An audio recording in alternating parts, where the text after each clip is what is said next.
자, 영지주의란 영은 선하고 육은 악하다. 그걸 뭐라고 그래? 이원론. 이원론. 영지주의 인간과는 영은 선하고 육은 악하다. 그러면 영지주의 인간과는 영은 선하고 육은 악하다. 그거를 이해로 해.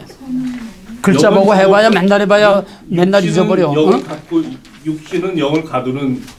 영지주의에서는 영지주의 거기서는 인간을 어떻게 보냐고. 비관론. 비관론. 비관론. 왜? 착한 영을 갇혀있기 때문에. 선한 영이 악한 영에 갇혀 사니까 산다는 자체가 지옥살이야, 감옥살이야. 산다는 자체가 비극이야. 그럼 영지주의 구원은 뭐가 구원이야? 영적 지혜를 깨달음으로. 영지주의 구원이란 어떤 거야? 육에서 탈피하는 거예요. 영적 지혜를 선한 영이 악한 육의 감옥에서 탈출해 나오는 거. 그래서 이데아의 세계, 깨끗한 영의 세계에 들어가는 게 구원이야. 그럼 어떻게 구원받아? 영지주의 구원관 영적 지혜를 깨달음으로. 영적 지혜를 깨달음으로. 그러면 깨달음으로 구원받는다는 종교가 또 뭐가 있어? 불교, 힌두교, 불교, 힌두교. 불교. 깨달을 깨달음으로 해탈해서 열반의 경지에 들어가서 부처가 되는 거다. 깨달음으로 구원 얻는 것. 또 깨달음으로 구원 얻는다는 게 뭐? 구원파도 깨달음으로 구원 얻는다고 그래. 그러면 영지주의의 기독론이란 그걸 이해를 해야지. 애우려고 그러지 마라. 애워가지고는 절대로 안 돼. 기독론이란 뭐를 기독론이라고 그래? 신성-인성 결합을 다루는 거. 기독론이란 신성-인성 결합. 신성-인성 결합. 기독론이란 신성-인성 결합. 기독론이란 신성-인성 결합. 그걸 기독론이라고 그래. 신성-인성 결합이 어떻게 된 거냐 이걸 논하는 걸 기독론이라고 그래. 그러면 영지주의의 기독론은 뭐? 무슨 설? 가연설. 가연설이란 뭐? 영지주의의 기독론은 가연설. 그럼 가연설이란 뭐예요? 신성부정. 신성인정. 확실하게 말해. 확실하게. 신성인정. 인성부정. 신성부정, 인성부정. 신성부정 인정. 인성인정. 신성부정. 전부 다 영지주의 기독론은 신성부정. 다 같이 신성부정. 인성인정. 영지주의 기독론은 신성부정. 인성인정. 그걸 무슨 설이라고 그래? 가연설. 그걸 가연설이라고 그래. 그러면 인성부정이야. 인성부정. 영지주의의 기독론이 영지주- 신성부정이야? 그러니까 신성 신성부정. 부정. 그렇지. 인성. 인정. 그래. 영지주의의 이분설, 삼분설 맞아 틀려? 인간을 이분설, 삼분설, 이분설, 삼분설이 뭐야 도대체? 영혼. 영혼. 영혼과 육신 그거를 이분설이라고 그러고 삼분설은 영혼, 몸. 대사관에서 5상 23절, 히브리 4장 13절, 영혼, 몸. 문자적으로 그렇게 문자주의들이 해석해서 삼분설이라고 나오지만은 이거는 고대 헬라 사상의 이분설, 삼분설, 인간이란 영혼과 육신 또 왜? 영지주의도 이원론 아니야. 영혼과 육신이 되어 있는 거 아니야. 또 삼분설, 영혼, 몸. 그건 다 영지주의에 거기서 있는 거지. 예, 우리 성경적인 창조신학의 인간과는 뭐야 그러면? 성경은 인간을 뭐라고 그래? 전인격. 창조신학에서는 구약에서는 인간을 어떻게 보냐고. 창조신학 그러면 나오잖아 대답이. 창조신학에서는 인간을 어떻게 보냐 이거야. 인간이 어떻게 만들어졌어? 하나님의 생기를 불어넣어서 산 영이 된지라 그게 인간이야. 영혼과 육신이 따로따로 있는 거야 아니야. 영혼과 육신이 결합돼서 살아 움직이는 전 인격체를 인간으로 보는 거야. 그러므로 우리는 이분설도 아니고 삼분설도 아니고 전 인격체 영혼과 육신이 결합되어 있는 살아있는 인간을 인간으로 보는 거야. 살아있는 인간을 인간으로 보는 거야 성경은. 이해가 네. 되겠어요? 네. 영혼이 여기서는 따로따로 보질 않아. 살아있는 인간을 인간으로 본다는 거야. 그럼 우리가 죽어서 천당 간다 하는 건 뭐야? 뭔가 영이 뭔가 영이 가는 같이 거죠. 영. 아무 집사님 죽어서 이제 천국에 갔습니다. 그건 뭐야 그러면? 영이 먼저 천국에 영혼만 가 있는 거야. 영혼만. 그러면 영혼만은 완전한 인간이 아니야. 네. 영혼은 인간의 본질이긴 하지만은 생명의 본질, 인간의 본질이긴 하지만은 영혼 자체는 완전한 인간이 아니야. 그건 영이야, 영. 영은 인간이 아니야. 육체를 가져야 인간이라는 거야. 그럼 완전한 인간 되려면 어떻게 해야 돼? 몸이 예수가 같이, 육이 같이 재림하셔서 영육이 자기 결합될 때. 육체를 부활해서 자기 육체와 영혼이 다시 재결합할 때 흙을 빚어서 생기를 집어넣은 거나 그 티끌인 흙이 다시 자기 몸을 이루어서 자기 영혼이 들어가는 거나 똑같대. 부활이란 제2의 창조야. 부활이란 재창조야. 인간의 창조와 부활 이해가 돼? 네. 똑같아. 흙에다가 생기를 불어넣어서 산 사람이 된 거나 티끌이 된 그 육체가 다시 살아나서 그 영혼과 다시 그 영혼이 들어가서 산 인간이 되는 거나 똑같아. 단지 부활한 육체와 영혼은 죄와는 전혀 상관없는 거룩하고 깨끗하고 완전한 인간이기 때문에 처음에 창조한 인간하고는 제2의 창조의 인간하고는 전혀 질적으로 다르다는 것뿐이지 그것만 다른 거지 생명의 원리는 똑같아. 육체와 영혼이 결합되어 있는 것이 이게 생명을 가진 인간이라는 거야. 그러므로 기독교는 여기에서 나오는 문제가 뭐냐? 부활은 필연적이야. 부활이 없는 건 구원이 아니야. 부활이 없는 영혼만 구원받는 건 영지주의나 다를 게 하나도 없어. 뭔 소리인지 알아? 육체를 갖지 않고 부활을 갖지 않고 영혼만 구원받았다는 걸 구원이라고 한다면 영지주의 구원하고 똑같다는 얘기야. 오늘 기독교의 함정이 여기에 있어. 영혼만 구원받은 걸 구원받았다고 생각해. 우리는 영혼만 구원받은 게 구원이 아니야. 그거는 장차 우리의 육체의 부활과 영원한 완전한 인격체로서의 완전한 구원에 대한 하나의 약속이고 보증일 뿐이지 영혼만 구원받은 거는 완전한 인간으로 구원받은 게 아니야. 우리의 생명의 구는 우리 인간의 본질로서 하나님 앞에 하나의 인격으로서 가 있지만은 육체가 없는 인간은 인간이 아니야. 무슨 소리인지 알아? 네. 어? 네. 육체를 가져야 인간이야. 그건 반쪽 인간만 가 있는 거야. 그걸 구원이라고 보면 안 돼. 그건 장차 완성될 구원을 미리 내다보게 하는 약속의 보증으로 하나님 앞에 영혼이 가 있는 거야. 이해가 되겠어요? 네. 그러므로 부활을 해야 완전한 구원이 완성되는 거지. 그런 의미에서 우리는 구원에 대한 약속만 가지고 있지 우리는 완전히 구원받은 게 아니야. 구원받아서 우리 육체가 부활해서 죄와 상관없는 성화가 완성돼서 부활하신 예수님의 육체처럼 동해 번쩍 서해 번쩍 왔다 갔다 할 수 있고 안 먹어도 되고 먹어도 살 수 있고 예수님의 부활체와 똑같은 몸이 돼야 돼. 그게 진짜 구원받은 거야. 우린 아직도 교통사고 나면 죽고 때리면 아프고 찌르면 죽는 늙어서 병들어 죽을 수밖에 없는 이거는 지금 구원이 아니야. 구원의 약속과 보장만 받고 있을 뿐이야. 이해가 되겠어요? 네. 천상적 법정적인 약속, 구원의 약속을 받고 있는 거지. 완전한 구원은 주님이 다시 오실 때에 부활을 해야 육체를 가지고 부활해야 그때 구원이 완성되는 거야. 이해가 돼? 네. 확실히 이해가 돼? 이걸 정확하게 아는 목사들이 없어. 그러고서 막연하게 수상적으로 거서 예수 믿으면 구원받는다. 죽으면 천당 가서 다 구원받았다. 그거는 장차 완전한 구원에 대한 보증일 뿐이지 구원의 완성이 아니야. 구원은 재림 때에 부활을 해서 자기 육체를 가지고 다시 죄와 상관없는 완전 성화된 육체를 가지고 하나님 앞에 가는 거예요. 그게 완전한 구원이야. 이해가 되겠어요? 지옥도 마찬가지야. 지옥도 영혼만 헛개뼈만 가 있는 게 아니야. 그 지옥도 자기 육체를 가지고 부활해서 악인도 부활해. 의인만 부활하는 게 아니야. 악인도 의인도 다 똑같이 부활해.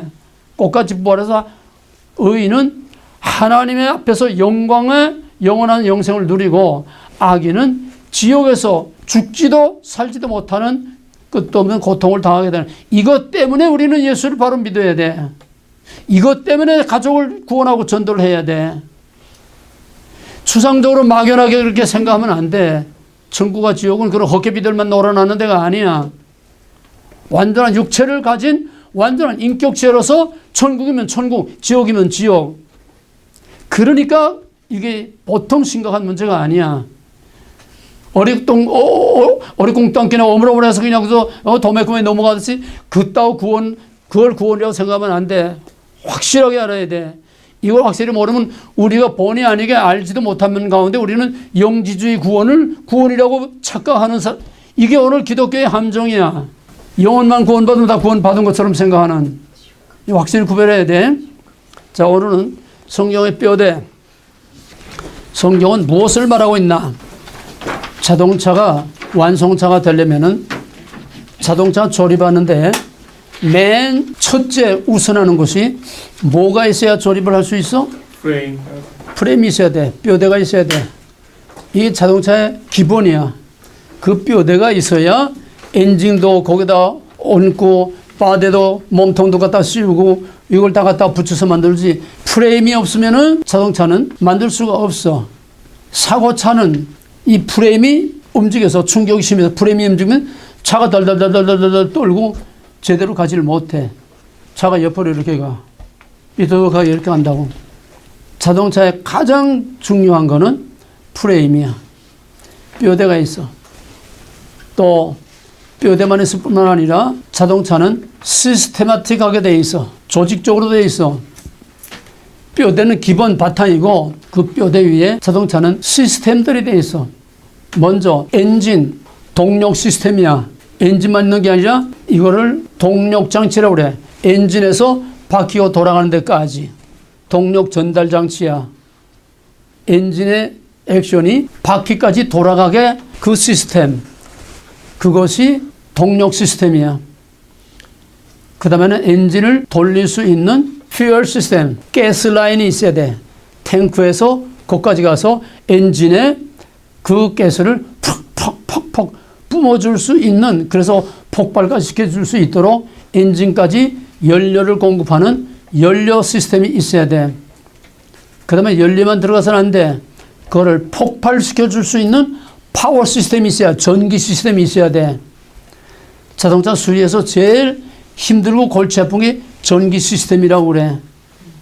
근데 요즘은 거기다가 뭐가 또 있나 하면은 요즘은 컴퓨터 시스템으로 돼 있어. 이제 뭐 자율주행차 운전수 없이 가는 자율주행차까지 나온다고 하는 판인데 모든 차들은 정도의 차이는 있어도 전부 컴퓨터 시스템으로 돼 있어. 브레이크 장치도 컴퓨터로 시스템 조정하게 되고, 그 다음에는 그것만 있어도 되는 게 차가 가기만 하면 되는 게 아니라 가속 장치가 있어야 돼. 엑셀레이터. 가속 장치만 있는 게 아니라 브레이크 장치가 있어야 돼. 또 방향을 조정하는 조향 장치가 있어야 돼. 방향 조정하는. 이건 다 각각 독립된 시스템들이야. 각각 나름대로 독립된 시스템이지만은 저 혼자 돌아가는 게 아니라 서로 연관성을 가지고 서로 협력하면서 그걸 유기적이라고 그래. 유기적. 서로 연관성을 가지면서 가스, 파워, 또 동력, 그 다음에 방향, 엑셀레이터, 가속, 또 감속, 브레이크, 이게 다 연관되는 같은 시스템으로 하나가 될 때에 자동차가 제대로 굴러갈 수 있는 거지. 이 시스템 중에 어느 한 시스템만 제멋대로 가게 되면 그 차는 쓸 수 없는 게 돼버리는 거야. 이게 자동차의 원리입니다. 우리 인체도 똑같은 원리로 되어 있어요. 인체는 뼈대가 있어. 먼저 에스겔 골짜기에 마른 뼈들아 일어나라. 뼈가 사람의 기본 프레임이야. 이 프레임이 잘못되면 천안의 상골이 되는 거야. 에? 목 디스크, 허리 디스크, 또 교통사고로 척추나 목이나 여기에 신경이 거기에 잘못되게 되면은 천안의 상골이 되는 거야. 뼈대가 튼튼해야 그 사람이 튼튼해. 그 사람의 생명과 그 사람의 그 육체에 가장 중요한 절대적인 거는 뼈대야. 뼈대가 튼튼해야 그 사람이 튼튼한 거야. 뼈대가 있고 나서 뭐 다른 거지. 뼈가 없고 다른 것만 가지고는 인간이 할 수 없어. 가장 중요한 게 뼈대야. 나는 어렸을 때부터 하도 먹지 못하고 하도 젖도 제대로 못 먹고 자랐으니까 내 팔목이 이렇게 여자 팔목보다도 가늘어. 뼈대가 가늘고 약해. 그러니까 평생 건강할 수가 없어. 뼈대가 튼튼해야 돼. 뼈대가. 그 다음에 뼈대만 있어야 되는 게 아니라 사람은 헤드쿼터가 있어야 돼. 총사령부가 있어야 돼. 본부 총사령부, 오다를 내리는 총사령부가 있어야 돼. 모든 거는 총사령부의 오다에 의해서 다 움직이게 돼 있어. 그러면은 뼈대가 있으면 그럼 뭐가 있어야 돼? 살이, 근육이 있어야 돼. 이제 늙으면은 근육이 생명이라고 그래. 근육이 생명이래. 늙으면은 근육이 자꾸 줄어들어. 근육이. 살덩어리가 자꾸 줄어든다는 거야. 근육이 자꾸 줄어들다 보면 마지막에는 골골하고 가는 거야. 이 건강한 사람은 근육이 튼튼해야 돼. 이게 갑자기 되는 게 아니야. 젊어서부터 운동을 많이 하고 근육을 많이 만들어 놔야 늙어서 힘들지 않게 살다가 뭐 어차피 죽을 땐 죽지만은 살이 붙어야 돼. 그 다음에 이제 구체적인 오가니제이션 시스템이 있어야 돼. 뭐냐 하면은 뭐 순서는 상관없어요. 호흡기, 소화기 계통, 먹고서 에너지를 만드는, 그러니까 입으로 들어가서 밑으로 나갈 때까지의 소화기 계통 시스템이 있어야 돼. 이게 소화가 뼈대 다음으로는 소화가 건강에 제일 중요한 거에 대해 뭐 어느 게 덜 중요하고 더 중요한 건 없어. 다 중요하지만은, 그러니까 위가 약하고 장이 약하면은 건강할 수가 없어. 이게 내 체질이야. 위가 젊어서부터 어려서부터 위가 약하고 이 소화 기능이 약하니까 건강할 수가 없어. 뭘 잘 먹고 잘 소화시키고 그래야 에너지가 생기고 힘이 생기는데 먹질 못하니까 위가 항상 프로블럼이 있으니까 먹지 못하니까 힘이 나올 수 없고 건강할 수가 없어. 그 다음에는 먹으면 뭐래? 먹어서 에너지가 이제 나오게 되면은 그 에너지를 운반해주는 트랜지세너가 있어야 돼. 교통. 그걸 전부 운반해주는 운송수단이 있어야 된다는 거야. 영양분을 말단 세포까지 공급을 해주고 또 거기에 쓰레기들을 다 쳐서 또 쓰레기 처리를 해주는 교통수단. 그게 뭐야? 혈관계. 피. 순환기 계통이죠. 순환기 계통. 피돌이 계통이 제대로 돌아가야 돼. 심장에서 머리에서 온 몸에 피를 계속 공급해주고 나갈 때는 프레시한 산소하고 영양, 에너지를 가지고 나가고 돌아올 때는 거기에 쓰레기들을 전부 다 가져와서 쓰레기로 또 내보내는 그런 장치가 있어야 돼. 그래서 피는 생명이라. 이 피가 재구실을 못하면은 그 사람이 살 수 없게 되는 거예요. 그 다음에는 신경계통.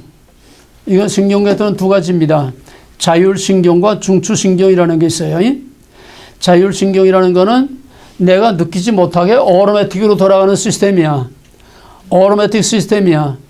내가 뭐 심장이 뭐 빨리 뛰라 늦게 뛰라 내가 일이 알고 의식적으로 그때그때 오다 하는 게 아니고 전부 내가 빨리 내가 운동을 많이 하면 심장이 벌떡벌떡 뛰고 또 밥을 먹으면 또 위가 또 소화를 시키고 내 모든 내장 이거 다 움직이는 거는 내가 의식적으로 알고 오다 하는 게 아니라 스스로 오토매틱으로 돌아가는 이걸 자율신경이라고 그래. 그 다음에 내가 목이 말라 이걸 들어서 입을 좀 죽여줘라. 목이 말라 보고가 들어가면은 여기서 이제 오다가 내려가는 거야. 야 손이 가서 이 물컵을 들고 입에다 갖다가 목을 죽여줘라. 이거는 의식을 가지고 하는 거야. 알겠어요? 그래서 중추신경과 자율신경, 다시 말해 한마디로 신경계통이 있어야 된다는 게 신경계통 등등 이런 것들이 그 다음에 호흡기 계통 또 아까 쓰레기는 또 공기로 나가고 또 뒤로 나가고 처리해주고 또 신선한 산소를 또 공급해서 그래서 폐에서 산소와 또 이 더러운 거를 체인지해주는 그런 역할. 그러니까 호흡기 계통, 소화기 계통, 순환기 피, 순환기 계통, 또 신경 계통 이런 시스템들이 다 독립적으로 있어. 독립이야. 완전히 독립된 시스템이야. 독립된 시스템인데 제멋대로 돌아가면 이거는 그 죽는 거야. 독립된 시스템이 또 아이고 난 힘들어. 좀 쉬어야 되겠다. 열중 쉬어하면 그거는 가는 거야. 그러니까 자기 나름대로 독립적으로 움직이지만은 치밀하게 유기적으로 자율신경에 의해서 유기적으로 서로 협력이 잘 돼야 건강하게 살 수가 있는 거야. 독립된 시스템이 서로 유기적으로 연관돼서 이걸 잘 서로 협력하고 이걸 제대로 다 돌아가야 그 생명체가 건강하게 움직일 수 있는 가장 기본적인 상식이지만은 이게 보통 중요한 문제가 아니에요. 유기적이라는 거. 유기적. 이거를 우리는 시스테마틱 디알로지라고 이렇게 말을 합니다. 조직신학. 근데 이 조직신학을 우리는 두 가지로 잘 이해를 해야 됩니다. 자유주의 신학, 현대신학, 인본주의 신학에서는 이런 것도 없어요. 보수 신학에서 아직까지도 이제 조직신학이라는 게 있는데 조직신학이라는 뭐냐면은 시스테마틱 디알로지. 이걸 조직신학이라고 해요. 조직신학은 뭐냐? 전 성경을 이렇게 많은 성경을 사람들이 다 쉽게 알 수 없으니까 그거를 알 수 있도록 분해시킨 거야. 분해. 그럼 성경에서 하나님이 뭐냐? 하나님이란 도대체 뭐냐? 그거를 전 성경에서 하나님의 정의가 될 수 있는 하나님에 관한 것들을 다 뽑아서 모아서 하나님은 이런 하나님이다. 그걸 신론이라고 그래. 하나님에 관한 것만 전부 성경에서 다 뽑아가지고 모아서 정리해 놓은 거를 신론이라고 그래. 신론의 가장 중요한 게 뭘까? 신론에서 가장 중요한 거, 하나님 가장 중요한 게 뭐야? 제일 중요한 게 삼일체론이죠. 그 다음에는 인간이란 무엇이냐? 성경은 인간을 어떻게 보느냐? 인간론. 전 성경을 일관해서 인간이란 거기에 대한 거를 종합 정리해 놓은 것이 인간론이라고 합니다. 그럼 인간이란 뭐냐? 모든 인간은 죄인이라는 거예요. 그러면 모든 인간이 죄인이면은 그 다음에 이걸 어떻게 해야 되느냐? 그 죄인을 구원하기 위해서는 예수 그리스도, 예수가 누구냐? 우리를 구원할 예수는 누구냐? 그 예수에 관한 것만 모아서 정리해 놓은 것을 기독론이라고 합니다. 기독론이란 뭐라고? 예수 그리스도. 기독론이란? 예수 그리스도에 관한 것은 뭐하노? 그게 뭔데? 기독론이란 뭐예요? 뭘 기독론이라고 그래? 아까 다 했잖아. 기독론 하면 뭐야? 신성, 인성. 신성, 인성. 기독론의 생명은 핵심은 신성, 하나님이며 사람이고 사람이며 하나님이라고 하는 그게 도대체 어떻게 된 거냐? 어디서 어디까지 사람이고 어디서 어디까지 하나님이고 신성과 인성의 결합 관계를 집중적으로 논하는 것을 기독론이라고 그래. Who Jesus is. 그러면은 인간은 죄인이야. 그 인간을 구원할 예수는 도대체 그 정체가 뭐냐? 양성, 신성과 인성 결합이다. 그러면은 죄인인 인간이 어떻게 구원을 받을 수 있느냐? 구원에 관한 그거를 전부 다 종합 정리해 놓은 것을 구원론이라고 합니다. 그러면은 구원받은 사람들은 그럼 어디로 가느냐? 구원받은 사람들은 어떻게 하느냐? 그거를 교회론. 교회론은 교회를 에클레시아라고 하는데 요거는 구원받은 사람들, 선택함을 받고 구원받은 사람들의 모임을 교회, 에클레시아라고 합니다. 요 자세한 거는 다 설명할 수 없어요. 기왕 나왔으니까 나온 김에 교회는 천상교회, 영적교회, 무용교회가 있고 또 하나는 지상교회, 또 유용교회, 조직교회. 천상교회, 영적교회, 무용교회. 이거는 진짜 교회입니다. 100% 구원받은 사람들의 영혼들만이 모여있는 거를 천상교회라고 하지. 그거는 볼 수가 없어. 영적인 교회, 무용교회, 이건 볼 수가 없어. 그래서 볼 수 없는 걸 볼 수 있게 그림자로서 나타낸 거를 지상교회. 지상교회는 진짜 교회가 아닙니다. 진짜 교회는 우리가 볼 수 없고 누가 거기에 속했는지 알 수 없기 때문에 볼 수 없는 거를 볼 수 있게. 그러니까 천상교회, 영적교회, 무용교회는 교회의 본질이에요. 볼 수 없는 거야. 배지 않는 거야. 볼 수 없는 것을 볼 수 있도록 나타내 보여준 것이 지상교회, 지상에 있는 우리 눈을 볼 수 있는 교회, 또 조직교회, 어떤 조직을 갖고 있는 교회, 몸통이 있다는 거야. 영적인 게 아니라 실제 몸통이 있다는 거. 그다음에 무형교회에 대해서 유형교회 또는 조직교회라고 하는 것보다도 가시적인 교회라고 해도 되겠어요.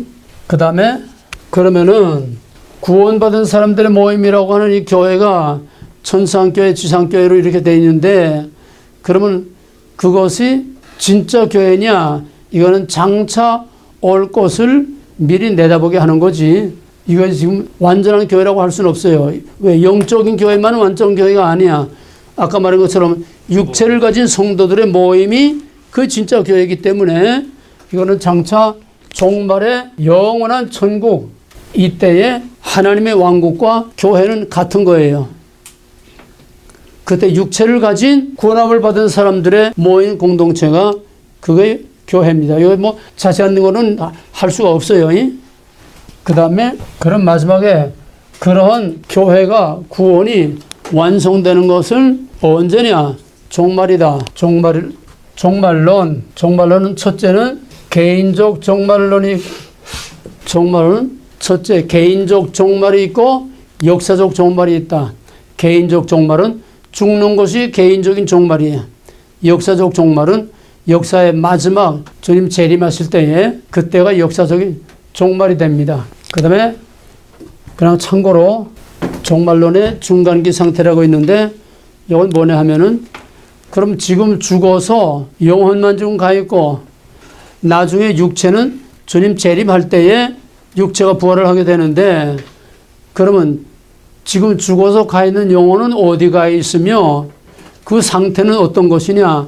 죽어서 부활할 때까지, 우리가 죽어서 부활할 때까지, 예수님 오실 때까지 이 기간을 중간기 상태라고 그래. 중간기 상태. 사람이 죽어서 천당 갔다, 지옥 갔다, 그 실체가 도대체 뭐며 예수님이 오실 때 육체의 부활로 완전한 구원과 완전한 심판이 이루어질 때, 그때 중간기, 그때까지 영혼이, 죽은 영혼이 어디 가서 어떤 상태로 있느냐, 그거를 논하는 거를 중간기 상태라고 그래요. 여기에 대해서는 여러분이 헷갈리기 때문에 아직 여기서 구체적으로는 말하지 않겠는데, 이거는 간단하게 중간기 상태는 데살로니가전서 4장 13절 예배가, 형제들아 내가 너희가 잠자는 자들이라고 알지 못하기를 원치 아니하노니 우리가 다 잠잘 것이 아니라 마지막 나팔에 순식간에 호련히 다 변화하리니. 또 고린도전서 15장 52절에도 자던 자들이 먼저 일어나고 우리도 변화하리라. 그 잠잔다고 그랬는데, 바울이 잠잔다고 한 거는 우리는 어차피 살아날 거니까, 우리 육체는 땅속에 들어가서 흙이 되고 티끌이 되지만은 이거는 잠자는 거야. 왜? 다시 부활할 거기 때문에. 그래서 부활을 전제로 해서, 부활은 악이나 의인이나 다 부활한다고 그랬어요. 다시 살아날 거기 때문에 이건 죽었다고 말하지 않고 잠잔다고 바울이 이렇게 말한 거예요. 이해가 되겠어요? 그래서 그거를 문자대로 바울이 잠잔다고 했기 때문에 문자대로 사람이 죽어서 그 영혼이 어디 가서 뭐 어떤 상태로 있느냐, 영혼 수면설을 말하는 사람이 있습니다. 영혼 수면설.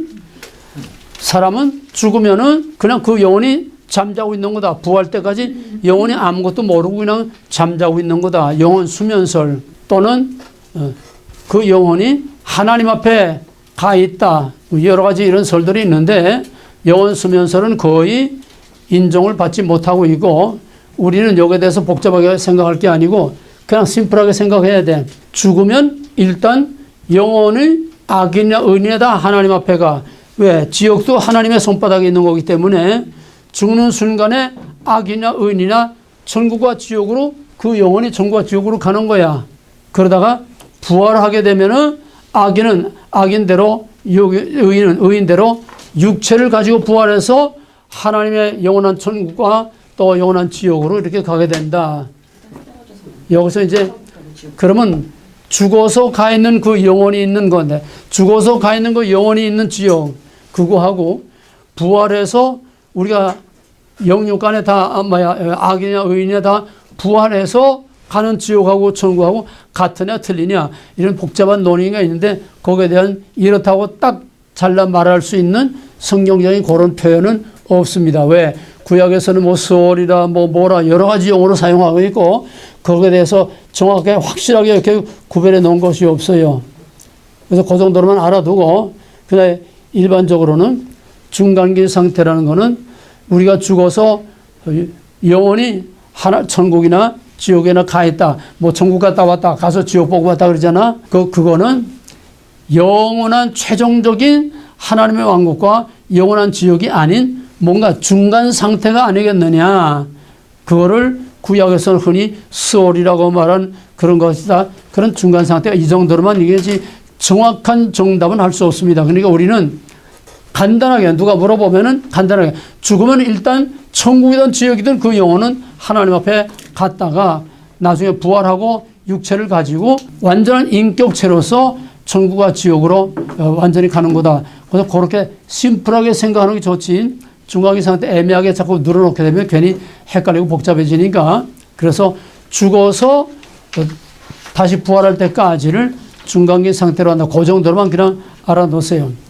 그럼 여기서 남는 문제가 뭐냐 하면은 성령론이 남는데 조직신학에서는 성령론을 다루지 않습니다. 왜? 성령은 연구의 대상이 아니고 성령은 실제적으로 영적인 액션이고 영적인 활동이고 이건 영적인 문제이기 때문에 성령은 신학적으로 다룰 수 없기 때문에 조직신학에서는 성령론을 따로 하지 않습니다. 한다고 하면은 기껏 해봐야 성령이라는 이름 호칭 이름이 많잖아요. 뭐 보혜사 뭐 무슨 뭐 여러 가지 이름이 많죠. 진리의 영이니 보혜사니 그런 성령의 이름들하고 그다음에 성령의 역할과 기능 그런 정도로 그냥 그저 객관적인 것만 말하지 성령은 철두철미 영의 세계요 체험의 세계에 있기 때문에 조직신학에서는 성령론은 다루지 않습니다. 그래서 우리 사도신경 신앙고백에서도 성령을 신학적으로 설명하지 않아서 그냥 성령을 믿사오며 그냥 한마디로 그냥 넘어가는 이유가 성령을 신학적으로 논할 수 없기 때문에 거기에 대해서는 조직신학에서 피하고 있습니다. 내가 지금 말하려고 하는 게 뭐냐? 조직신학이라는 게 뭐냐? 또는 교의학이라고도 합니다. 도그마틱 디알로지, 이거 또는 다 같은 말이에요. 교회학이나 조직신학이나 같은 말인데 이걸 왜 말하느냐. 성경을 조직신학적으로 이렇게 말하는 거는 아까 인체를 내가 말한 것처럼 그게 조직신학이야. 인체, 뼈대, 신경계통, 호흡기계통, 순환기계통 또는 소화기계통 뭐 이런 여러 가지 시스템을 말한 것처럼 사람이란 뭐냐. 우리 인체란 도대체 어떻게 생겼느냐. 의과대학 들어가면은 맨 처음 1학년, 2학년 예과 때에 맨 처음 하는 것이 바로 우리의 조직신학 같은 해부학입니다. 해부학. 인체란 어떻게 생겼느냐. 해부학은 의학의 가장 기본적인 기초입니다. 사람이 어떻게 생겼는지 사람의 육체가 어떻게 생겼는지 그것부터 알아야 그 다음에 공부할 거 아니야. 그러니까 예과 1학년 때는 그냥 그 수백 수천 개 되는 그가 삐다고 이름 하나하나 여기저기 돌아오면 이름 다 그거 외우는 게 아주 말 못하게 힘들고 골치 아픈 거예요. 그냥 2학년까지 그냥 해부학에서 그냥 외우는데 정신이 없어. 해부학은 인체가 어떻게 생겼느냐 그걸 기본적으로 다루는 가장 기초적이고 가장 원칙적인 그것이 해부학입니다. 해부학을 모르고서는 의학 공부를 할 수가 없고 해도 소용이 없어요. 사람의 몸이 어떻게 생겼는지 그래 병원에 가게 되면은 뼈대만 만들어 놓은 거 있고 또 그림에 또 이제 근육 조직 또 뭐 내장, 간, 뭐 혈관 쪼개 놓은 거 뭐 여러 가지 이런 게 나오지 않아? 거의 다 조직신학과 같은 거야. 해부학이야. 해부학은 사람이 어떻게 생겼느냐 알기 위해서 기본적으로 이거를 조직적으로 다 분할해 가지고 사람은 이렇게 생겼다. 뼈대는 이렇게 생기고 근육은 어떻게 생기고 심장은 어떻게 또 간은 어떻게 생기고 이걸 다 따로따로 다 잘라놓고 쪼개놓고 분리시켜서 따로따로 그거를 공부하는 거를 조직신학이라고 합니다. 조직신학은 그러면 산 사람이야 죽은 사람이야? 죽은 사람. 해부학은 산 사람을 해부해 죽은 사람을 해부해? 죽은 사람. 죽은 사람을 해부하지. 그러니까 사람이 어떻게 생겼느냐를 알기 위해서 시체를 해부하긴 하지만은 그게 산 사람은 아니야. 왜? 그게 살아서 유기적으로 살아 움직이지 못하니까. 그래도 그걸 알아야 돼.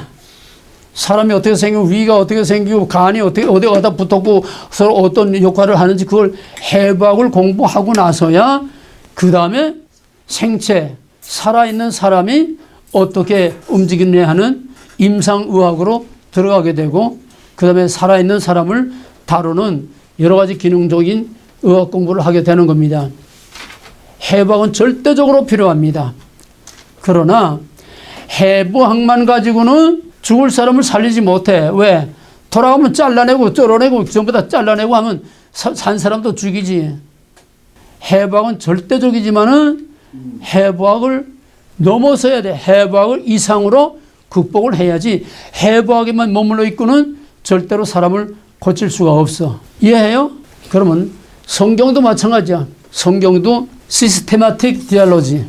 하나님이 뭐냐? 머리란 뭐냐? 뇌란 어떤 내용이냐? 뭐 소화기 계통, 순환기 계통, 신경계통. 사람도 이렇게 신경계통으로 해부학적으로 알아야 아는 것처럼 성경도 조직적으로 되어 있어. 그래 성경의 해부학이 조직신학이라는 거야. 이해가 되세요? 다 따로 잘라놓고 이거는 뭐다? 하나님은 이거다. 예수는 이거다. 구원이란 이런 거다. 교회란 이런 거다. 인간이란 이런 거다. 따로따로 떼어놓고 집중적으로 인간이란 왜 죄인이냐? 집중적으로 하나님의 삼일체가 뭐냐?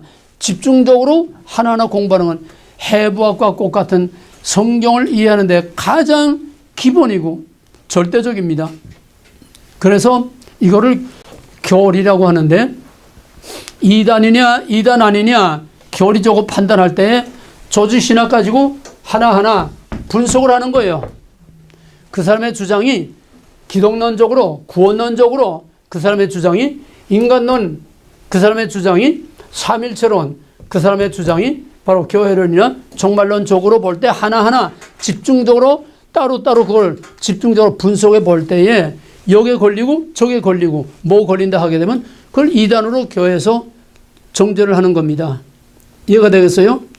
이 기본 틀이 없으면은 기본 시스테마틱 디알로지 틀이 없으면은 이단을 구별해낼 수가 없어. 막연하게 제 기분 안 맞으면 자기 주장하고 틀리게 되면 좀 자기보다 인기 올라가면 덮어놓고 이단이라고 여중에 나 다 뒤집어 씌우고 매장을 시키는데 그게 아니야.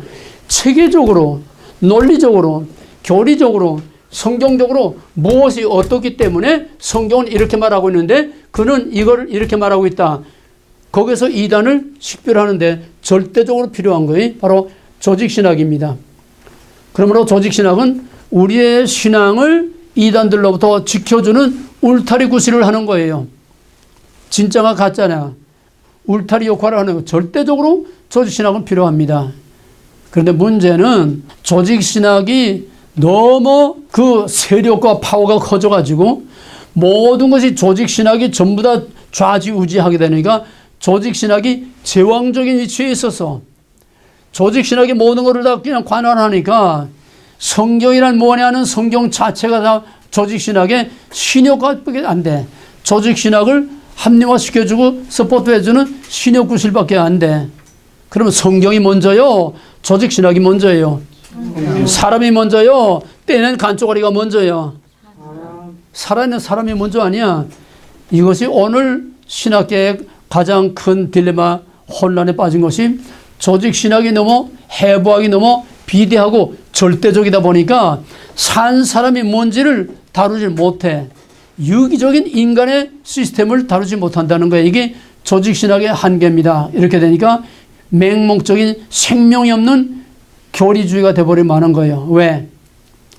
조직신학의 맹점, 한계가 뭐냐? 조직신학의 맹점, 한계, 허점이 뭐냐? 왜 절대적으로 필요한 울타리 역할을 하고 절대적으로 필요한 성경의 기둥 역할을 하는 이 조직신학이 왜 문제냐? 여기에는 첫째, 시간성이 없다. 시간성이 없다. 시간성이 없다는 것은 어떤 진행의 과정이 없다는 거예요. 역사성이 없다는 거야. 시간성, 과정, 역사성이 없다는 거야. 그 다음에 조직신학에는 언약 사상이 없어. 언약 사상이 없어. 언약 사상이 없다는 거는 릴레이션십, 하나님이 누구냐? 그건 따로 떨어져 있는 거야. 인간의 무엇이냐? 따로 떨어져 있는 거야. 예수는 뭐냐? 전부 따로야. 조직신학은 서로 유기적인 연관성, 유기적인 관계가 없다는 거예요. 하나님과 인간, 예수, 교회 이걸 다 묶어줘서 유기적으로 이것이 한 생명체로 만들어야 되는데 그걸 연결시켜 주는 것이 바로 언약이야. 관계, 언약이란 관계입니다. 그 하나님과 그 죄인이 어떤 관계에 있느냐? 그 하나님과 그 예수가 어떤 관계에 있느냐? 그 죄인과 예수가 어떤 관계에 있느냐? 서로 유기적인 이런 관계라고 하는 언약 사상이 조직신학에는 없어요. 조직신학에는 관계가 없고 언약이 없고 관계가 없고 시간성, 역사성, 과정이 없고 그러므로 조직신학 자체는 절대적으로 필요한 기둥이요 울타리지만은 조직신학 자체는 생명이 없어. 조직신학 가지고는 구원이 이루어질 수 없어. 아무리 성경을 달달달달 하고 다 알아도 이 조직신학 체계만으로는 죽은 사람을 살릴 수 있는 구원 사건이 일어날 수 없고 하나님과의 관계라고 하는 그런 것이 형성될 수 없어. 구원이 이룰 수, 교리만 가지고는 구원을 이룰 수 없다는 거예요. 이게 조직신학의 절대적인 필요한 반면에 조직신학의 한계입니다. 시간성, 역사성, 과정, 관계, 언약 사상이 조직신학에는 없다는 거예요. 뭐만 이해가 돼요? 해부학 가지고는 해부학은 사람을 산 사람이 아니라는 거예요. 이건 죽은 사람이지. 조직신학 자체는 절대적으로 필요한 교리의 뼈대지만은 조직신학 자체는 생명이 없다는 거예요. 생명이 없고 구원을 이룰 수 없다는 거예요. 여기까지 이해가 됩니까? 그러면 성경이란 시스테마틱하게 되어 있는데 이런 시스템이 아니라 살아있는, 이건 해부학이라는 건 죽어있는 사람이야. 인간의 구조를 기본적으로 알아야 되지만 그것만 아주는 안 돼. 아까 내가 말한 것처럼 호흡기 계통, 여기 조직신학처럼 호흡기 계통, 순환기 계통, 소화기 계통, 신경 계통, 헤드코어에 의해서 이것이 서로 상호 유기적인 관계로 독립적이면서도 서로 분리될 수 없는 유기적인 관계로 이것이 한 시스템으로 같이 돌아갈 때에 우리가 살아있는 건강한 인격체가 될 수 있다는 건 마찬가지야. 조직신학하고 유기적인 이런 관계라고 하는 것은 전혀 다릅니다. 왜 드란노가 필요하냐? 이것 때문에 필요한 거야.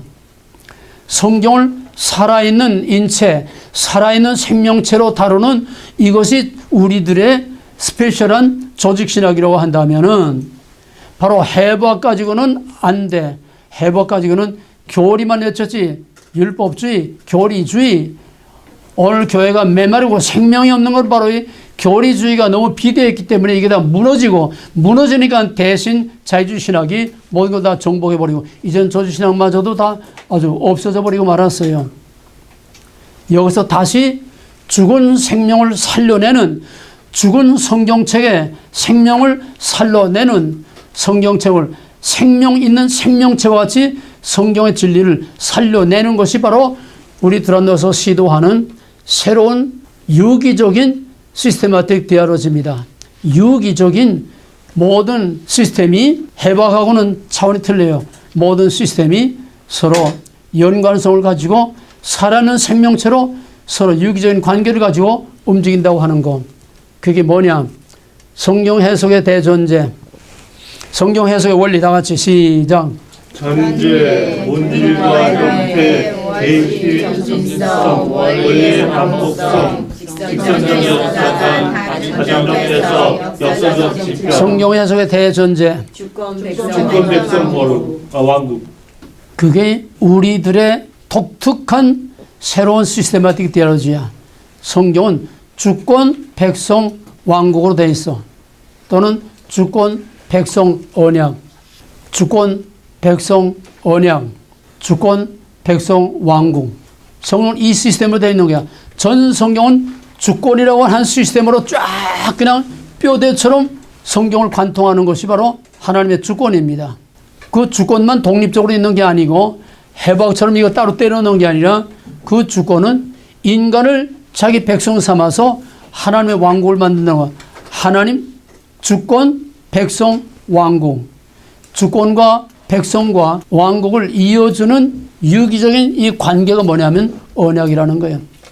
하나님의 주권과 인간을 연결시켜줘. 유기적인 생명의 관계로 연결시켜주는 것이 언약이야. 하나님과 인간을 묶어줘서 하나의 유기적인 관계로, 살아있는 유기적인 관계로 묶어주는 것이 바로 언약이라는 겁니다.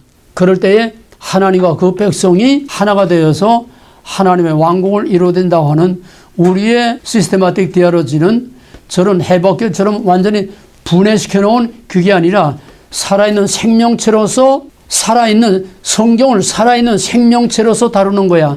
산 사람을 다루는 거야. 죽은 사람을 다루는 해법이 아니라는 거야. 이게 조직신학하고 우리가 말하는 성경 해석의 원리하고 다른 겁니다. 주권, 백성, 왕국. 이것이 전 성경을 일관하는 가장 중심이 되는 시스템입니다. 하나님의 주권의 시스템으로 되어 있어. 그러면 인간은 뭐냐? 인간과 하나님과의 관계, 죄인과 하나님과의 관계라고 하는 하나님의 백성이라고 하는 이것이 하나님의 주권과 백성의 관계. 그 다음에는 주권과 백성을 묶어주어서 뭘 하느냐? 하나님 왕국을 이룬다. 주권, 백성, 왕국. 이것이 전 성경을 일관하는 살아 움직이는, 하나님과 그 백성과의 관계는 그냥 해법교처럼 따로 분리는 거. 하나님, 백성 이게 아니라 조직신학은 하나님, 백성 따로 잘라놓은 거야. 해법. 뭔 소리인지 알겠어? 우리가 다루는 그게 아니야. 하나님은 누구며 인간이 무엇이며 하나님과 인간의 관계가 무엇이며 하나님과 인간의 관계가 어떻게 역사 속에서 진행되어 가고 있으며 또 죄인을 어떻게 구원하며 하나님과 인간의 살아있는 관계, 역사 속에서 그 과정 속에서 하나님과 인간의 관계를 연구하는 것이 바로 드란노의 시스테마틱 디아로지입니다. 차원이 다른 거예요. 우리는 성경을 살아있는 생명체로 다루는 거고 조직신학은 죽은 해법처럼 다 잘라놓고 다루는 게 조직신학이라는 거예요. 여기는 생명이 없어. 우리는 산 생명체를 다루기 때문에 여기에는 하나님과 인간의 관계라고 하는 생명이 여기에 있는 거야. 그래서 신학교에서 가르치지 못하는 거를 여기서 가르친다는 얘기입니다. 이해가 되겠어요? 자, 그러면 맨 먼저 주권, 백성, 왕국. 이게 전 성경을 일관하는 대전제요. 성경의 목적이요. 성경 해석의 기본 원리입니다. 먼저 하나님의 주권은 맨 먼저 창세기 뚜껑 열면은 창세기 1장 1절에서 하나님의 주권이 선포됩니다. 하나님 누구냐? 하나님은 천지 만물을 창조하신 창조주라는 거예요. 절대적인 주권을 선언하는 겁니다. 이거는 만물에 대한 주권을 선언하는 겁니다. 하나님이 누구냐? 만물에 대한 창조주요. 만물을 창조한 주권자다. 창조주다. 창세기 1장 1절은 만물에 대한 주권을 선언합니다. 모든 것은 다 하나님의 창조에서 나오는 거예요. 만물이 하나님에게서 나오고 from God to God. 만물이 하나님에게서 나오고 하나님을 말미암고 하나님께로 돌아가느니라. 그래서 성경은 하나님의 주권을 선포한다. 창세기 1장 1절부터 전 성경이란 하나님의 주권을 선포하는 거예요. 하나님의 주권자라는 거예요. 그 하나님의 주권자라는 것을 바로 알고 인정하고 받아들일 때에 비로소 하나님과의 관계라는 것이 이루어집니다. 하나님은 하나님의 주권자라는 전 성경은 다 하나님의 주권을 선포한다. 기도란 뭐냐? 우리가 주기도, 사도신경 다 신앙고백 다 했듯이 기도란 하나님의 주권을 인정하는 거야. 하늘에 계신 우리 아버지의 이름이 거룩히 여김을 받으시며 나라의 임하시며 당신의 통치에 나타나며 또 뜻이 이 땅에서 이루어지다. 당신의 통치권이 이 땅에서 나타나기를 원합니다. 일용할 양식 주고 안 주고 하는 것도 하나님의 것이요 우리의 모든 생사화복이 하나님의 손에 달려 있습니다. 주기도, 사도신경, 전능하사 천지를 만드신 하나님을 나의 아버지, 나의 왕으로 모십니다. 창조주와 나와의 관계, 이다 하나님의 주권을 선포하는 거고 하나님의 주권을 인정하라는 겁니다. 시내산 율법, 나 외에 다른 신을 내게 있게 하지 말라, 하나님의 절대 주권을 선언하는 겁니다. 하나님의 절대 주권을 가장 극렬하게 나타난 것이 뭐냐면 출애굽 사건이요. 애굽의 신과 히브리인들의 신들의 전쟁. 이건 신들의 전쟁이 아니야. 게임이 안 돼. 여호와가 누구냐? 바로 있게도 없게도 하고 심판도 하고 구원도 하시는 바로 그 여호와 하나님이 누구냐 하는 하나님의 절대적인 주권적인 통치권을 나타내는 게 출애굽이 뭐냐 하면은 모세가 애굽에 내려가서 여호와께서 모세에게 너는 가서 내 백성 내놔라. 내 백성 내놔라. 당당한 권리를 주장하는 거고 하나님의 주권적인 통치권을 선포하는 거야. 바로에 가서 Let my people go. 내 백성 내보내라. 하나님의 백성, 하나님이 찾아가겠다는 거야. 출애굽 사건이란 하나님의 주권 행사입니다. 하나님이 주권자라는 거야. 그 백성은 내 것이 아니라는 거야. 전 성경은 하나님의 주권을 선포하는 것이다. 이걸 뭐 일일이 다 설명할 수 없어요. 전 성경은 다 하나님의 주권을 선포하는 것이다. 또 신약시대에 오게 되면 예수님이 행하신 모든 것들은 다 하나님의 주권적인 통치권을 행사한 거야. 회개하라 청교가 가까웠다. 이제 내가 왕이다. 내 통치를 받아들이라. 내가 진짜 왕이요 내가 진짜 주권자다. 다 내 통치를 받아들이라. 또 귀신아 나가라. 마귀야 나가라. 바다에 물어 잠잠하라. 내가 명하노니 내 자리를 들고 일어나 걸어가라. 전부 다 이건 주권적인 통치권 행사야. 예수가 누구냐? 주권자라는 거야. 우리가 배웠죠. 영어에서 율법이란 뭐예요? 하나님의 주되심. 율법이란 하나님의 주되심. 예수란 복음이란 예수의 주되심. 주되심이야. 이게 전 성경이야. 구약 하나님의 주되심, 하나님의 주권을, 신약 예수의 주권, 전부 다 전 성경은 하나님이 누구냐? 하나님이 주권자라는 겁니다. 그 다음에 창세기 1장 1절은 만물에 대한 주권선언. 왜? 하나님이 만물을 창조했으니까 만물은 하나님 만들었고 만물은 하나님의 것이고 만물은 하나님이 있게도 없게도 하는 하나님의 것이라고 하는 만물에 대한 주권선언입니다. 인간은 만물 속에 들어갑니다. 모든 자연의 창조 속에 들어갑니다. 그럼에도 불구하고 인간에게는 따로 특별히 인간에 대한 주권을 선포하였습니다. 창세기 2장 17절 먹지 말라. 이거는 자연과 만물과의 약속이 아니고 인간에 대한 특별한 하나님의 명령이고 약속이에요. 먹지 말라. 먹는 날에는 정령 죽으리라. 이 먹지 말라는 것은 인간에 대한 하나님의 주권 선언입니다. 내가 주인이 아니라는 거예요. 먹지 말라는 건 뭐냐 하면은 하나님께서 창세기 1장 28절에서 생육 번성 충만하고 이 모든 것들을 정복하고 다스리라. 하나님의 에이전트로서 이 모든 것들을 정복하고 다스릴 수 있도록 하나님이 권한을 부여했습니다. 그러나 2장에 와서는 거기에 대해서 구체적인 조건이 붙는 거예요. 내가 이 모든 것들을 다 정복하고 다스리지만은 내가 이 모든 것들을 정복하고 다스릴 권한과 능력을 내가 주지만은 이건 내 게 아니야. 내 거야. 에덴 동산은 약속의 땅입니다. 아담의 것이 아니에요. 아담에게 준 게 아니에요. 아담에게 관리를 맡긴 거야. 하나님의 에이전트로서 하나님을 대신해서 그 모든 에덴 동산의 모든 자연들을 가꾸고 보존하고 관리하는 매니저로 아담을 세운 거지. 아담에게 준 땅이 아니야. 아담의 것이 아니야. 만물이 하나님이 창조했기 때문에 만물은 하나님의 것입니다. 하나님 앞에서 내 것이라고 주장할 수 있는 건 하나도 없어요. 내 머리털 하나로부터 내 발톱의 때까지 오장육부 내 것이라고 주장할 수 있는 하나도 없어. 이 어리석은 부자야. 오늘 밤에 내가 내 영혼을 불러가면 이 모든 것이 네 것이 되겠느냐. 우리는 적신으로 와서 적신으로, 우리는 내 손에 가지고 penny 하나 가지고 주고 나온 게 없어. 내 것은 하나도 없어.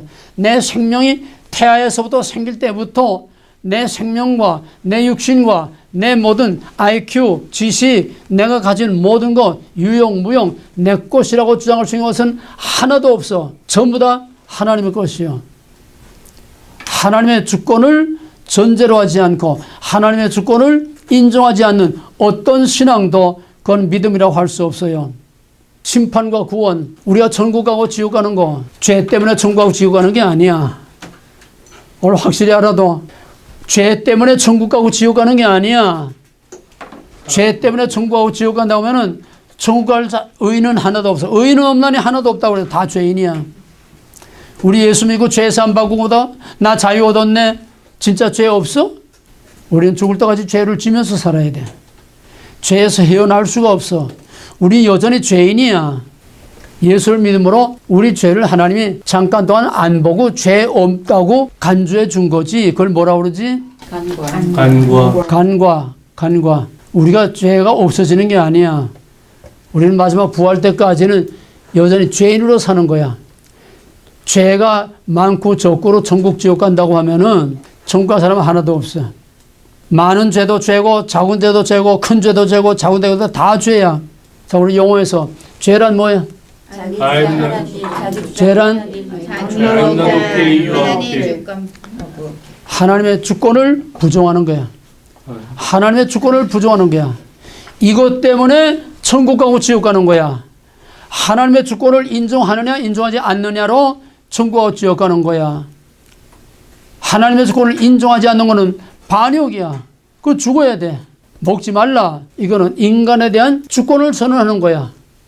다 내 거야 아니야? 다 내 거야. 너도 내 거야. 이 모든 거 다 내 거야. 내 건 아무것도 없어. 다 내 거야. 그러나 너는 이걸 관리한 책임만 있지 다 내 것이 아니야. 너와 나는 구별이 있어야 돼. 오너와 매니저는 구별이 있어야 돼. 매니저가 그 빌딩, 그 사업체를 다 맡겠다고 해서 매니저가 제 거로 착각하면 파이어 돼. 매니저는 자기가 해야 할 권리와 책임에 한계가 있어. 그게 계약이야, 계약. 그게 약속이야. 그게 먹지 말라야. 다 내가 관리할 수 있지만은 다 내 게 아니야. 내 거 아니라고 하는 하나의 증거가 이 나무만은 그 나무만 내 게 아닌 게 아니야. 다 내 거야. 그러나 다 관리해. 그러나 이거는 건드리지 마라. 하나님의 주권을 선포한 겁니다. 인간에 대한 하나님의 주권을 선포한 것이 먹지 말라야. 이거는 명령이야. 타협이 아니야. 협의가 아니야. 서로 쌍방 언약이 아니야. 일방적으로 태초에 하나님이 천지를 창조하세요. 만물이 다 하나님이 만들었고 하나님의 것이야. 너도 이 모든 것도 다 내 것이야. 다만 내게 이거를 위탁하는 거야. 관리를 맡기는 거야. 가드너, 종원사로서 이거를 잘 관리하라고 맡기는 거야. 창세기 2장 17절은 인간에 대한 주권선언입니다. 1장 1절은 만물에 대한 주권선언, 2장 17절은 인간에 대한 주권선언. 왜? 인간에게 모든 걸 다 위임했기 때문에 인간이 잘못해서 마치 자기가 주인인 것처럼 제 거인 것처럼 착각하면은 먹지 말라. 하나님의 주권선언이야. 그걸 먹는 날에는 정령 죽으려. 왜 죽어야 돼? 하나님의 주권을 부정하고 거부하고 제가 주인 노릇하고 제가 주인을 착각하면은 주인이 둘 되고 왕이 둘 되니까 하나는 가짜는 거 죽어야 돼. 그러니까 이건 강력한 하나님의 주권선언입니다. 최초의 율법이요. 이거는 타협의 여지가 없는 불가항력적인 하나님의 절대적인 창조의 주권을 인간에게 선포하는 주권의 선언이야. 이건 명령이야. 커맨드. 명령이야. 먹지 말라. 신의 산에 오면은 나 외에 다른 신을 내게 있게 하지 말며 섬기지 말라. 먹지 말라. 똑같은 거야. 명령이야. 십계명을 뭐라고 그래? 명령이야. 커맨드먼트. 십계명은 명령이야. 타협이 아니야. 협약이 아니야. 일방적으로. 왜? 만물이 다 내가 만들었고 내 것이야. 너도 내가 만들었고 내 것이야. 이 동산도 내가 만들었고 내 것이야. 마찬가지로 애굽에서 너희들이 다 죽음 가운데 있는 너희들을 내가 끌어내서 시내산에서 나는 너희 하나님, 너희는 내 백성 삼았기 때문에 너희는 내 것이야. 몽땅 내 것이야. 너희들은. 그러니까 나를 주인으로 나를 왕으로 나를 섬겨야 돼. 먹지 말라나 나 외에 다른 신뢰가 있게 하지 말라나 꼭 같은 하나님의 주권 선언이고 명령이야. 신의 산 언약은 하나님의 주권 선언이고 하나님의 명령, 커맨드멘트, 이게 율법입니다. 그러므로 하나님은 만물의 주권을 창세기 1장에서 선포하고 2장 11절은 그 중에 특별히 인간에게 이 모든 것을 위임했기 때문에 주인으로 착각하지 못하게 제가 창조주가 아니라는 것을 확실히 심어주기 위해서 너와 나는 구별이 있어야 돼. 한계가 있어. 책임과 권리에 한계가 있어. 그러니까 너는 내 책임, 권리, 한계 그 내에서 관리만 하는 거지 내가 주인으로 착각하면 왕이 둘 되고 주인이 둘 되고 창조주가 둘 될 수는 없어. 그러니까 죽어야 돼. 구원과 심판은 하나님의 주권을 인정하느냐 인정하지 않느냐 이거로 결정되는 거지. 하나님의 왕국에 하나님의 왕권 주권을 인정하지 않고 하나님의 왕국에 들어갈 수 없는 건 너무나 당연한 거야. 그 죄란 뭐냐? 하나님 주권을 부정하는 게 죄야. 모든 죄는 알고 하든 모르고 하든 적극적이든 소극적이든 큰 죄든 작은 죄든 적극적으로 하나님의 주권을 거부하는 자기 주장. 이게 뭐거라야. 여기에 대해서는 앞으로 귀가 닳도록 들어야 되겠기 때문에 오늘 성경은 무엇을 우리에게 말하느냐, 성경은 뭐냐, 후가리지에 대한 대답. 첫째는 하나님이 주권자라는 거. 창세기 1장에서는 만물이 하나님의 피조물이고 하나님 만물에 대한 주권을 선언하는 거고 2장 17절에는 그 중에 특히 인간에게 모든 것을 위탁하고 위임하면서 하나님의 에이전트로서의 모든 권리와 능력과 권한을 위임하면서 그러나 주인은 나요 너는 내 것이요 나는 너의 하나님 너의 왕 너는 내 백성 내 자녀요 나는 창조주 너는 피조물 너와 나가 구별이 있어야 된다고 하는 인간에 대한 하나님의 주권을 선포하는 것이 바로 2장 17절입니다. 예, 오늘 더 이상 시간이 많이 살 수 없고 그 다음에 하나님의 주권에 대해서 다음에 조금 더 보충하고 계속하겠습니다. 이것이 성경을 이해하는 가장 중요한 게 바로 성경은 무엇이냐? 하나님의 주권을 선포하는 것이다. 하나님의 주권보다 우선하는 것은 없어. 예배든 찬송이든 기도든 찬양이든 뭐든 간에 하나님의 주권이 거기에 주권으로서 임재통치교제가 나타나고 하나님의 주권을 주권답게 모셔 섬기지 못하는 것은 교회도 아니고 예배도 아니고 설교도 아니고 찬송도 아니고 이건 아무것도 아니야. 전부 다 푸닥거리 지나지 않아. 오늘날 교회의 가장 심각한 문제가 하나님의 주권을 인정하지 않으면서 하나님의 이름만 헛되이 부르고 하나님의 이름만 팔아먹는 이 장돌배이들 이거 다 천벌을 맞을 놈들이야. 하나님의 주권보다 우선하는 거 없고 하나님의 주권을 도외시하고 빼놓고 뒷전으로 밀어놓고 하나님의 이름만 팔아먹는 이 거짓 선자들은 다 불속에 들어갈 뗄감 들여야 되는 거지. 하나님의 이름 부른다고 구원받는 게 아니야. 하나님의 이름 떠든다고 하나님의 종이 아니야. 하나님의 종은 하나님으로 모시고 그 하나님 누구냐를 선포하고 바로 가르치고 훈련시키는 거야. 하나님의 백성이란 하나님을 나의 왕, 나의 하나님, 나의 주권자로 모시는 자가 하나님 백성이지 교회 다닌다고 하나님 백성이 아니야. 오늘 시작하다 말았지만은 이거를 여러분들이 심각하게 오늘부터 여러분의 신앙의 구조를 지금 다시 재정립할 수 있길 바랍니다. 교재를 읽어가지고 오시기 바랍니다. 교재를 읽으세요. 예, 기도하십시오.